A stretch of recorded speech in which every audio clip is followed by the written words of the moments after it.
retail scalping should be illegal. Raise your hand if you've ever bought an item online. Yes, what I thought. And raise your hand if an item you bought was limited, either because of limited edition or it was short on stock. Yeah, okay. This is for you guys. Yeah. So, what is scalping? Scalping is the act of buying limited products, limited in quantity, and reselling them at a much higher price. It's not to be confused with removing the head scalp as a battle trophy. Don't confuse the two, and don't search it up without the word retail, because you'll find images you don't want to find. So when did it begin? Retail scalping has been around since the early 2000s, but it recently spiked because of the pandemic where everything went online, so a lot of sales happened online. Story time. So, I built my PC in late 2021. Not a great time to start looking for parts because everything was really expensive. Before I had all my parts, the last part I needed was my graphics card with the GPU. And it should be about a third of the total price of your computer that you're paying the parts for. And I had enough money for the retail price of the part that I wanted, but I was constantly battling scalping bots. Every single time where I found a GPU that was in stock, the second I went to the checkout, it was already out of stock.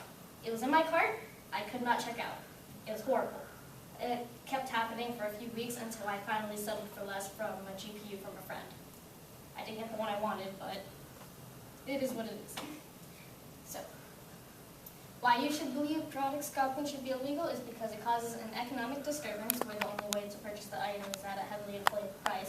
It takes away from those in need, which decreases the availability of the product for others, and it's no more an unethical act of greed. It's done with the use of programmed bots to cheat their way ahead of others. Economic disturbance.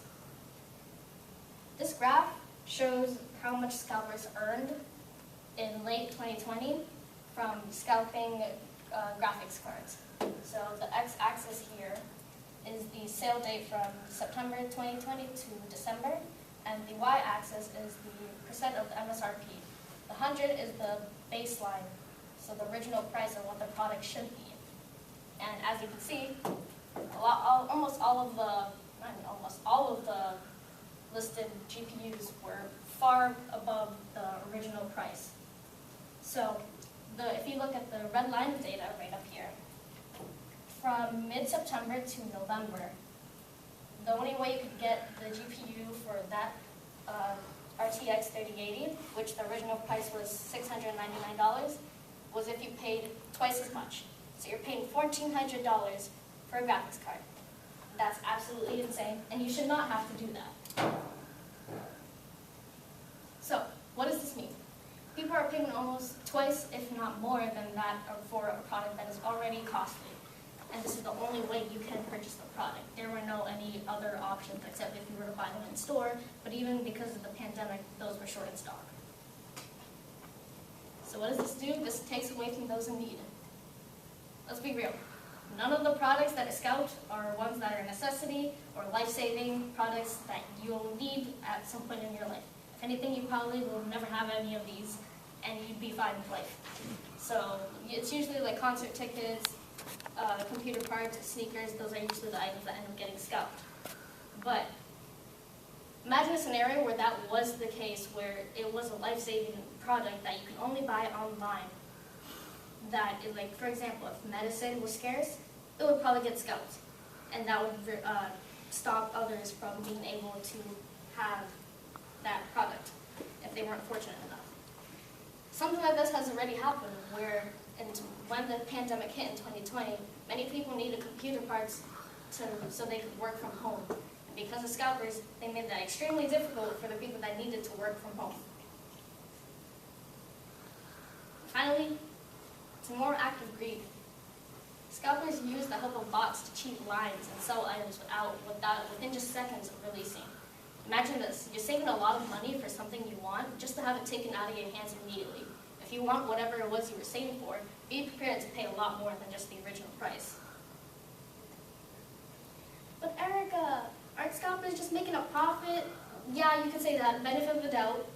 They are making money, but If you have the money or knowledge to obtain such bots to scalp, and you lack the morals to reconsider the act of scalping, may I suggest finding a new form of income. Don't be that person that has to cheat their way just to get money. It's just mean. Don't do it. It's not nice. And in conclusion, product scalping should be illegal because the economic disturbance it causes only makes inflated products available. It takes away the availability from those in need, and it's a morally wrong act of greed. So if you or someone you know is a scalper, have them look in the mirror and tell themselves to do better, because you don't want to be that person. It's really not a nice person at all. And in this next clip, I have a video of Ticketmaster being exposed for working with scalpers. Toronto Star and CBC reporters went undercover at a scalpers convention in Las Vegas this July to learn the tricks of the ticket trade.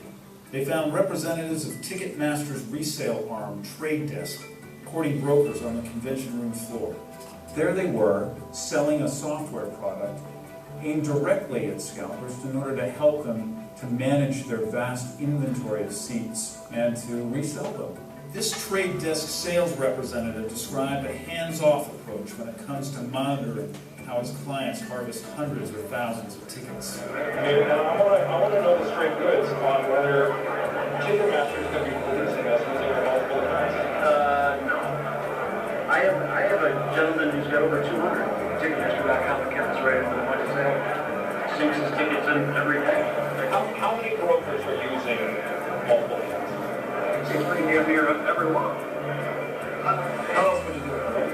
Yeah. I can't think of any of my clients that aren't using multiple. I mean, they have to, because you want to get a good show. If it's England, it's 6 or 8. You're not going to make a living. I mean, the policing of bots, going after those types of things, falls completely on the primary side. We have no input on it, no involvement with it. They don't come to you and say, here's this guy, Joe Smith. What's going on with this guy? What can you tell us about this guy? No, we don't share reports, we don't share names, we don't share account information with the primary side here.